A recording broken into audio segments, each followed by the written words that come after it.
The man who predicted the internet, but he did it decades before the internet existed. How is that possible? Well, in today's video we're going to find out.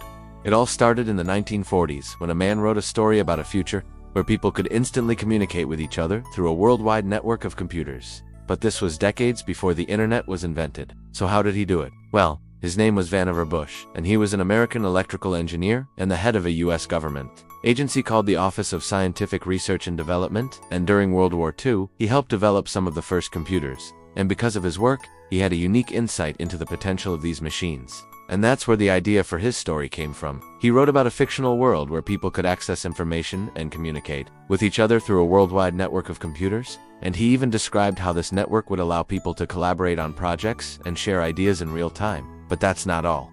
He also predicted the rise of social media, virtual reality, and artificial intelligence. In his story, he wrote about how people would be able to interact with computers through voice commands, and how these computers would be able to learn from human interactions and improve themselves over time. But why did he write the story if he knew it would be decades before the technology existed? Well, he wanted to inspire people to invest in research and development of computers and the internet.